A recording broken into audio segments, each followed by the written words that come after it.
Piantara kembali teringat akan hal tadi di mana pihak kampus mengatakan jika akan diadakan kegiatan kemah untuk mahasiswa baru dan secara kebetulan, Piantara masuk ke dalam jajaran panitia. Laki-laki itu bertugas sebagai penanggung jawab dalam kegiatan kemah itu.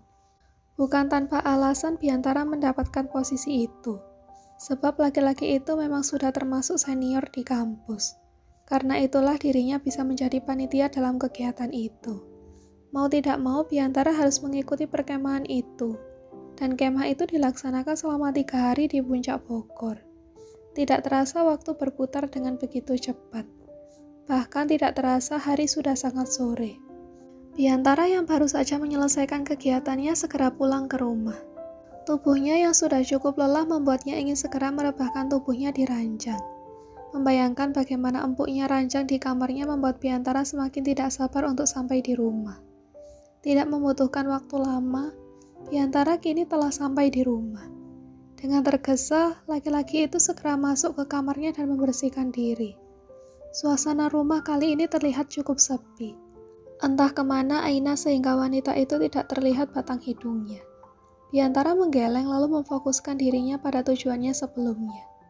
Seusai mandi, Piantara segera duduk di sisi ranjang. Laki-laki itu pun membaringkan tubuhnya di ranjang.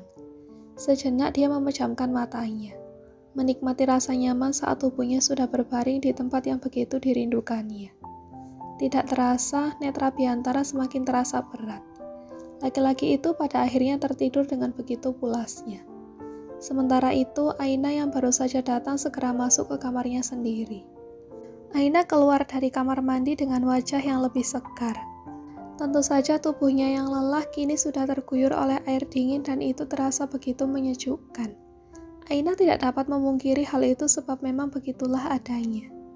Nyatanya harapan Aina untuk merebahkan tubuhnya setelah beraktivitas selama hampir seharian penuh harus Aina kubur dalam-dalam. Karena jam yang sudah menunjukkan pukul 5 dan sebentar lagi malam akan tiba. Aina menghela nafas panjang lalu langkahnya berbelok ke arah dapur. Dengan cekatan, Aina membantu Biatun yang memang ada di sana. Aina memang selalu membantu Biatun meskipun semua itu memang tugas wanita parubaya itu. Namun Aina tidak ingin terlalu membebani wanita itu. Sesekali pula Aina mengajak Biatun untuk bercanda juga membicarakan banyak hal agar suasana tidak begitu hening. "Gue mau bicara, Nah," kata Piantara setelah keduanya menyelesaikan acara makan malamnya.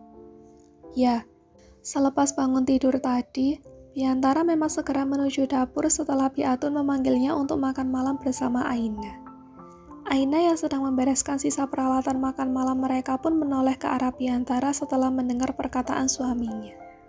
Sebenarnya Aina cukup heran dan penasaran dengan apa yang akan suaminya bicarakan. Namun dia lebih memilih untuk diam dan menahan rasa penasarannya itu. "Ada apa?" tanyanya singkat. Piantara menghela nafas sesaat sebelum membuka suara. "Besok gue ada kemah selama 3 hari di puncak. Jadi ya gue gak pulang selama 3 hari, ungkap Piantara. Raut wajah Aina yang semula cukup semangat kini tiba-tiba berubah. Entah kenapa dia merasa begitu sedih sekarang ini. Padahal dia hanya mendengar kabar jika Piantara akan pergi.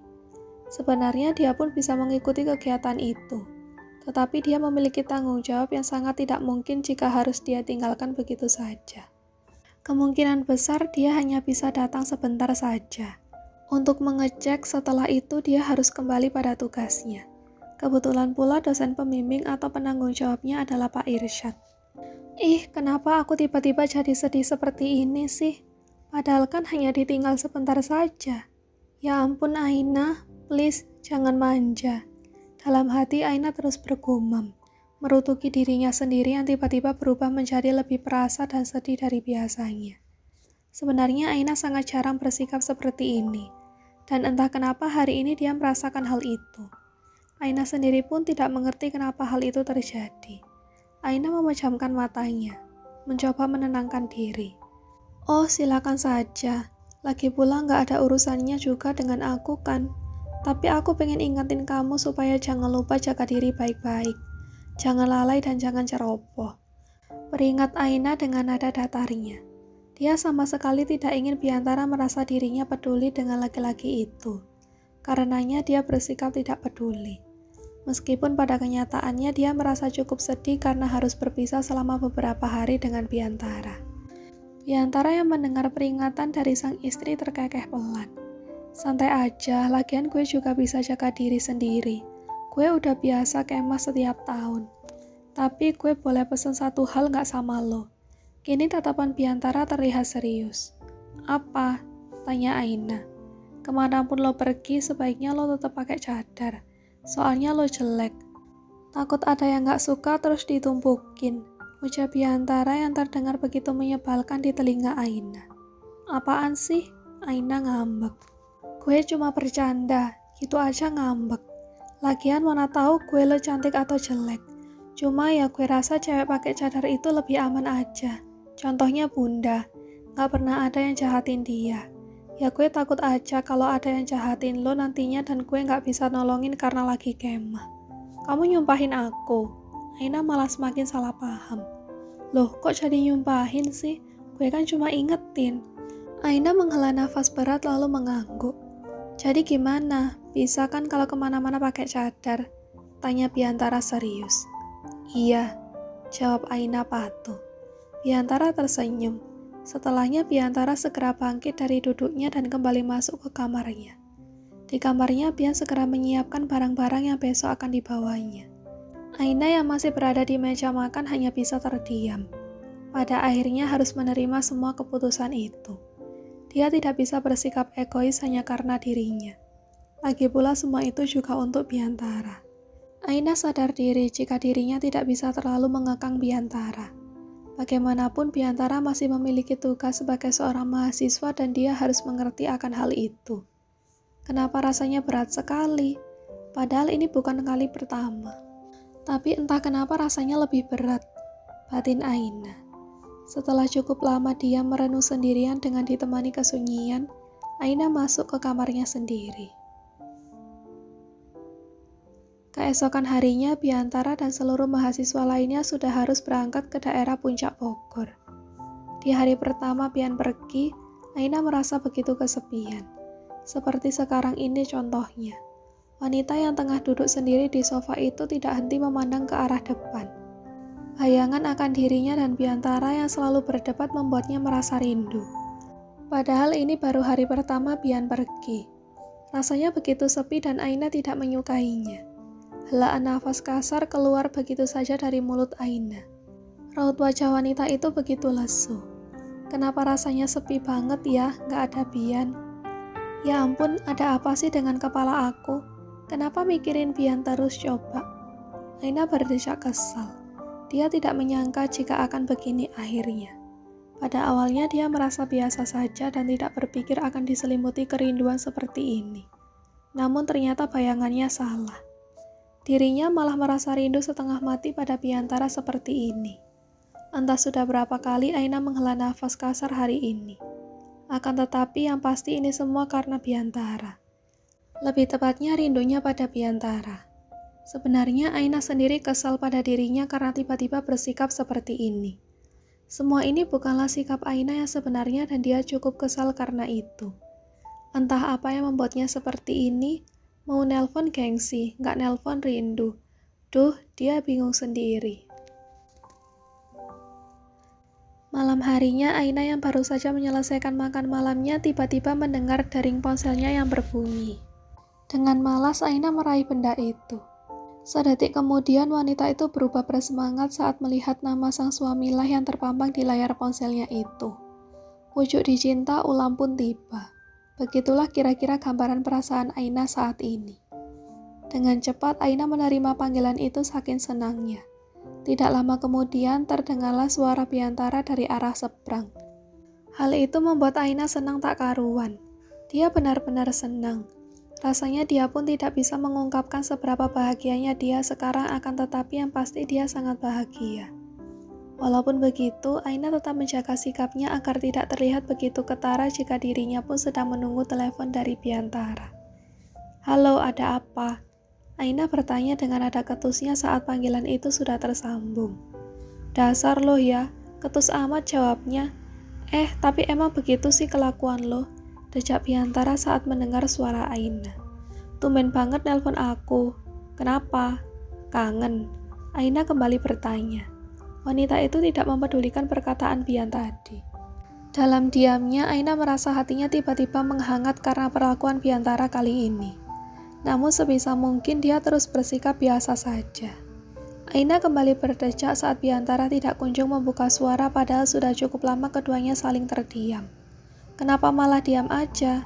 Aina kembali memanggil Biantara. Sementara itu Biantara yang berada di seberang sana lantas berdeham saat mendengar suara Aina.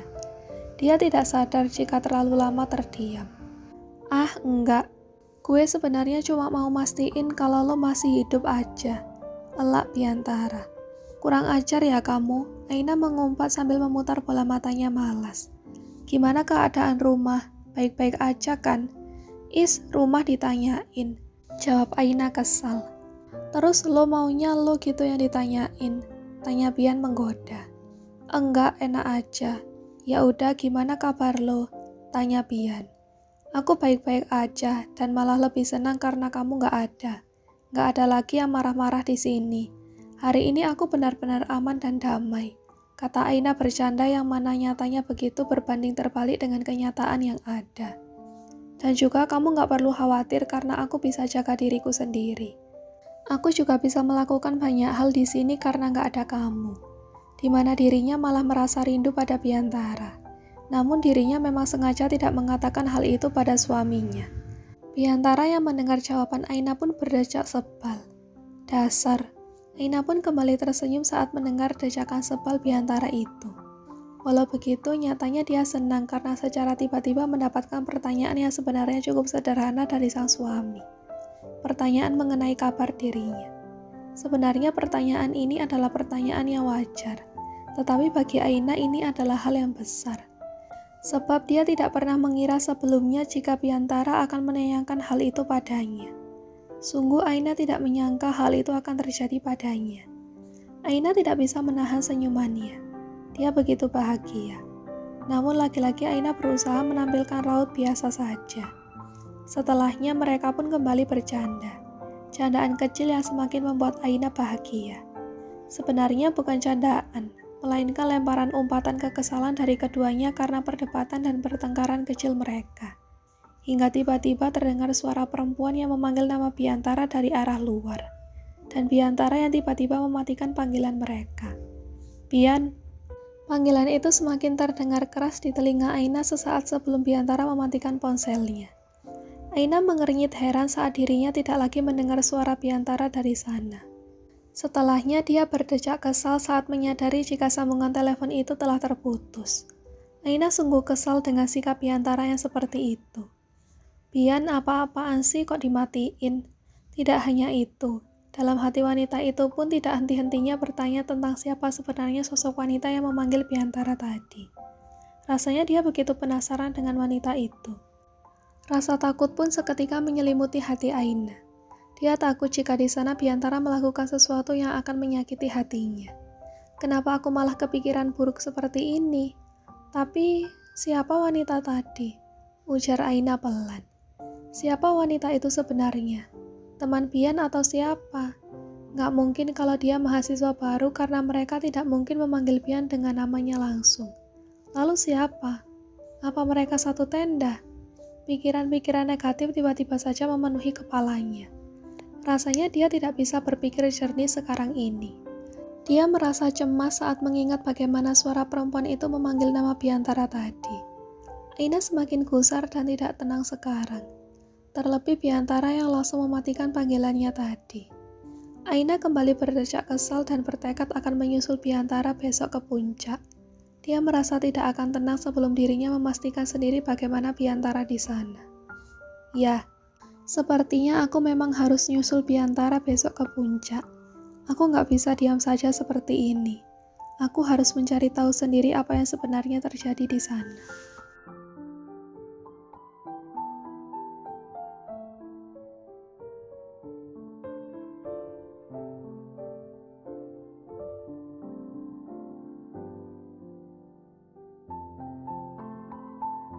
Pagi-pagi sekali setelah salat subuh, Aina sudah sibuk berkutat di dapur. Dia menyiapkan banyak bahan-bahan untuk membuat kue. Rencananya dia akan menyusul Biantara ke puncak nanti. Kebetulan hari ini jadwal mengajarnya kosong. Jadi dia bisa benar-benar bebas melakukan apapun yang dia inginkan. Loh, Non Aina kok udah ada di dapur? Biatun yang baru saja selesai mandi terkejut saat melihat Aina sudah berdiri di dapur dan sibuk dengan beberapa wadah berisi tepung serta bahan-bahan kue lainnya. Aina mengangguk sembari tersenyum tipis. Mau buat bolu, Bi, jawab Aina. Biatun mendekat untuk memeriksa pekerjaan Aina. Tumben sekali, Non. Kalau Non Aina memang mau makan bolu, Bibi bisa buatkan kok. Non Aina nggak perlu repot-repot seperti itu. Aina menggeleng. Ah, enggak, Bi. Rencananya hari ini Aina akan menyusul Bian ke puncak. Kayak nggak enak aja kalau datang ke sana nggak bawa apa-apa. Biatun tersenyum geli ketika mendengar itu. Rasanya seru sekali ketika melihat anak-anak muda sekarang kasmaran. Ternyata buat dan Bian toh. Pantas aja Non Aina mau buat sendiri. Aina merasakan kedua pipinya panas. Ucapan Biatun terkesan sedang menggodanya. Ah, apaan sih Biatun ini? Biatun terkikik pelan. Ya sudah, biar Biatun bantuin Non Aina bikin kuenya. Kalau berdua pasti cepat selesai dan gak terlalu capek. Aina tersenyum senang. Wah, makasih Biatun. Selama beberapa jam pagi ini, Aina dan Biatun sibuk membuat kue bolu untuk dibawa Aina ke puncak. Biatun sengaja tidak banyak mengambil bagian dalam membuat kue itu, dan membiarkan Aina melakukan banyak bagian agar wanita itu merasa lebih puas. Biatun hanya membantu beberapa hal kecil saja, agar tidak banyak membuang-buang waktu jika dilakukan sendiri. Jadi saat kue itu matang, Aina bisa berbangga diri bahwa kue tersebut adalah buatannya. Wah, wangi sekali kuenya, Non, celetuk Biatun. Asisten rumah tangganya itu sedang menghitung berapa jumlah kue bolu yang sudah dibuat hari ini. Apa enak, Bi? Tanya Aina. Biatun mengangkat bahu. Wah, Bibi belum nyoba, Non. Memangnya Bibi boleh nyoba? Aina tertawa. Ih, kayak sama siapa aja sih, Bi? Ya boleh lah. Malahan aku senang kalau Bibi mau nyobain. Bagaimanapun, Bibi kan sudah sangat mahir bikin-bikin ginian. Jadi Bibi pasti bisa menilai hasilnya oke atau enggak. Ah, Non Aina bisa aja. Aina mempersilahkan Biatun untuk mencicipi kue bolu tersebut. Nilai rasanya ya, Bi. Biatun mengangguk. Dia mengambil satu kue bolu dan memakannya perlahan-lahan. Kuenya cukup lembut dan pas. Tidak terlalu kemanisan juga jadi ketika dimakan tidak membuat enek. Enak, Non, dan Bian pasti suka nih, koda Biatun. Wajah Aina memanas. Itu bukan buat Bian aja kok, Bi. Sangkal Aina karena terlalu malu. Biatun mengetahui bahwa Aina hanya grogi saat digoda seperti itu. Dia senang karena hubungan Biantara dan Aina perlahan-lahan ada perkembangan ke arah yang lebih baik. Ini mau dibawa semuanya, Non? Tanya Biatun. Kayaknya kebanyakan kalau dibawa semuanya, Bi. Tolong kemasin secukupnya aja ya, Bi. Sekiranya nggak bikin terlalu berat bawanya. Biatun mengangguk paham. Siap, Non. Kalau begitu aku mau siap-siap dulu, ucap Aina. Biatun mengiyakan. Setelah menyerahkan proses pengemasan kue-kue itu kepada Biatun, Aina segera kembali ke kamarnya untuk bersiap-siap. Tidak butuh waktu lama sampai Aina sudah siap berangkat. Dia kembali ke dapur dan kue-kue buatannya sudah tertata rapi dalam kemasan kotak plastik yang tertutup rapat. Segini cukup, Non? Tanya Biatun. Aina mengangguk. Iya, Bi, udah cukup kok, terima kasih ya. Iya, Non, sama-sama. Biatun mengantar Aina sampai ke depan. Sebelumnya, Aina sudah terlebih dulu memesan taksi online untuk berangkat. Jadi, Biatun menunggui Aina sampai berangkat ke depan rumah. Sekitar 5 menit lebih Aina menunggu di depan rumah bersama Biatun. Akhirnya taksi yang dipesan Aina sampai. Biatun membantu Aina memasukkan tas berisi kue-kue yang sudah dikemas di dalam kotak plastik tersebut. Aku berangkat dulu ya, Bi, pamit Aina. Biatun melambaikan tangannya. Hati-hati di jalan, Non. Lalu taksi melaju menuju ke puncak. Aina berangkat dari rumah sekitar pukul 10 pagi.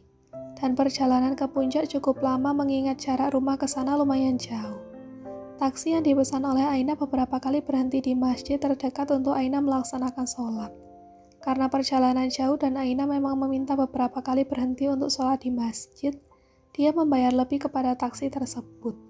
Sekitar sore hari, Aina akhirnya sampai di puncak. Aina sedikit kesusahan membawa tas berisi kue-kue bolu yang dia buat di rumah. Apalagi setelah perjalanan jauh yang membuat pinggang serta kakinya sedikit pegal-pegal. Aina mencari-cari keberadaan Biantara.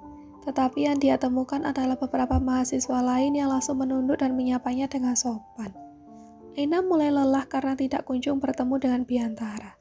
Ketika dia beristirahat sebentar, dia malah bertemu dengan Pak Irsyad yang kebetulan baru saja berjalan bersama dengan beberapa mahasiswa.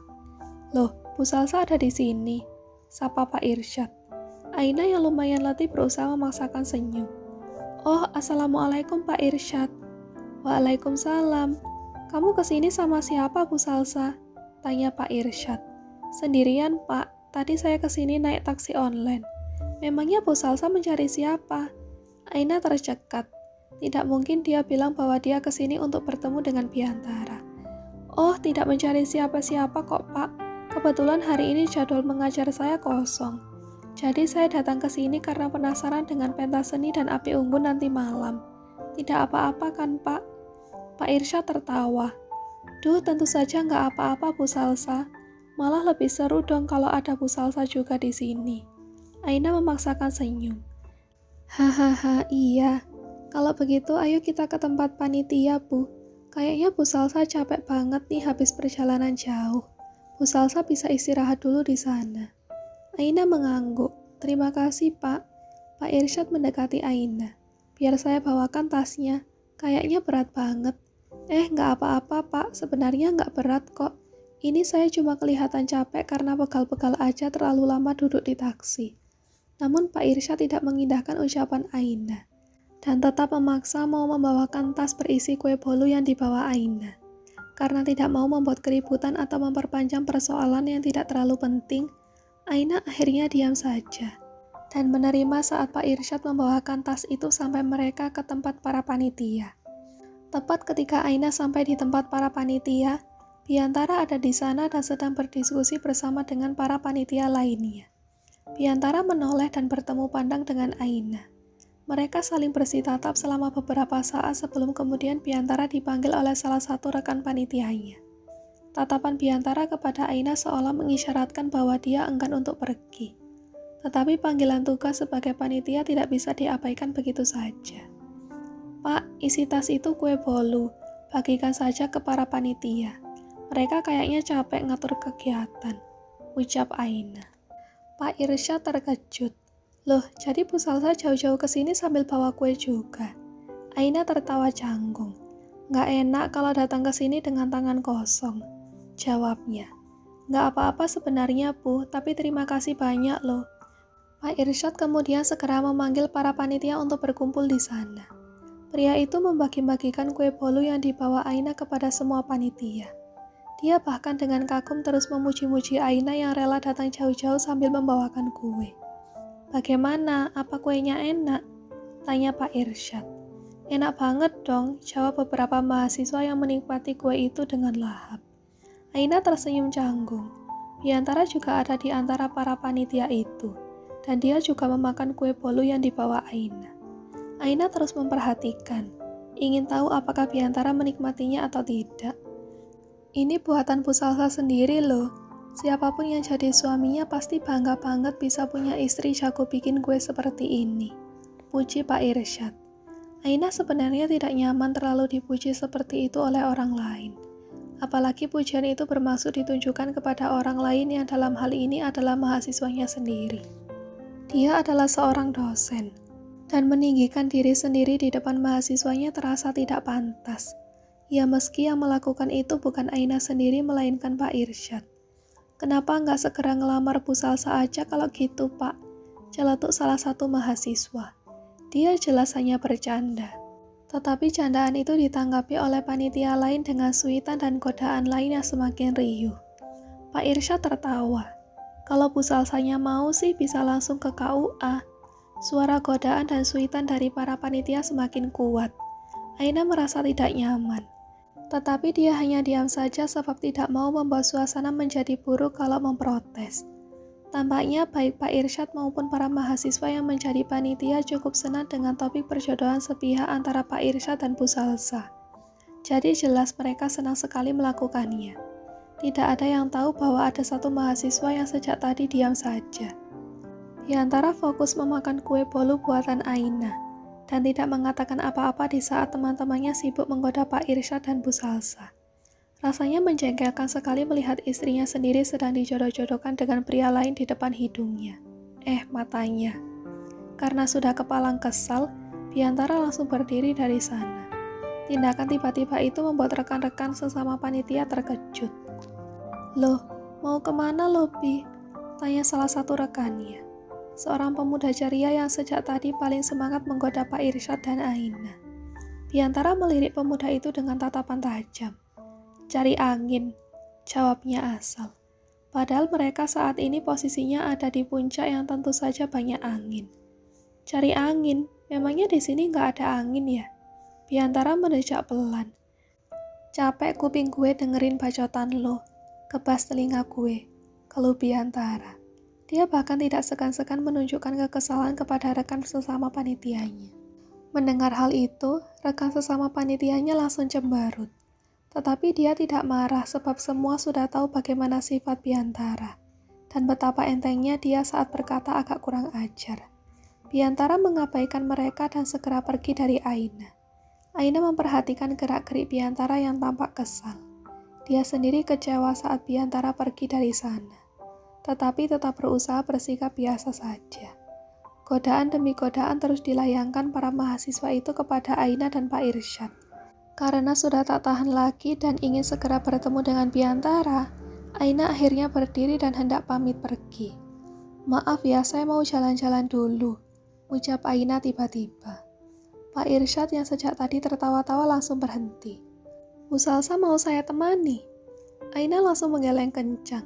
"Tidak perlu, Pak. Saya hanya ingin melihat-lihat perkembangan acaranya kok." Pak Irsyad tetap kukuh ingin menemani Aina. "Loh, tidak apa-apa, justru lebih baik kalau ada yang menemani. Takutnya nanti Bu Salsa nyasar." Paksaan demi paksaan terus dikatakan oleh Pak Irsyad. Aina sendiri benar-benar sudah tidak tahan lagi berada di sana, dan ingin segera menyusul Biantara sebelum dia hilang dalam kerumunan atau pergi ke suatu tempat yang tidak dia ketahui. "Silakan dinikmati kuenya, saya mau melihat-lihat dulu," ucap Aina cepat.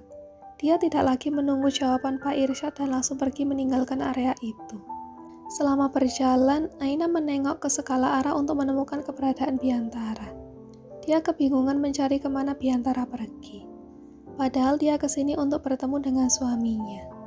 Untungnya setelah bersikeras terus mencari, Aina menemukan Biantara yang sedang berjalan sendirian dan menjauh dari kerumunan. Suaminya itu terus berjalan menjauh dan tidak menyapa teman-temannya. Aina tetap mengikuti langkah Biantara dengan cara aman. Dia ingin tahu kemana Biantara pergi. Mereka tidak bisa berbicara dengan leluasa jika berada di keramaian. Dan belum tentu juga Biantara mau menanggapinya saat ada teman-temannya. Aina sudah terlalu hafal dengan sifat Biantara yang selalu cuek kepadanya. Langkah Biantara semakin jauh dari kerumunan peserta kemah. Dia terus berjalan sampai ke suatu tempat yang sepi dan ada sungai di sana. Biantara berdiri di depan sungai itu sembari menatap hamparan air sungai yang tenang. Niatnya untuk menenangkan diri. Hatinya benar-benar panas saat ini. Kesal bukan main tetapi tidak bisa melakukan apa-apa. Di belakangnya Aina berusaha untuk mengikuti. Tetapi kakinya malah tersandung akar pohon yang mencuat keluar dari tanah. "Aduh," keluh Aina sembari terduduk lesu di tanah. Dia merasakan perih di sekitar lututnya. Dan benar saja, bagian itu tergores kerikil yang ada di tanah dan mengeluarkan darah. Memang bukan luka yang parah, tetapi luka di lutut selalu menimbulkan efek sakit yang lebih besar dibandingkan dengan luka di bagian lain. Ditambah lagi dengan kondisi tubuh Aina yang masih cukup lelah karena perjalanan jauh dari rumah ke puncak. Biantara menoleh dan terkejut saat melihat Aina duduk sembari menahan sakit di lututnya. Sebenarnya dia sudah merasa ada yang mengikutinya sejak dia menghindari dari kerumunan. Tetapi Biantara mengabaikannya, dan berpikir mungkin itu salah satu mahasiswa yang tidak sengaja searah dengannya. Lagi pula kegiatan ini memang diikuti oleh cukup banyak mahasiswa. "Lo ngapain di sana?" seru Biantara kaget.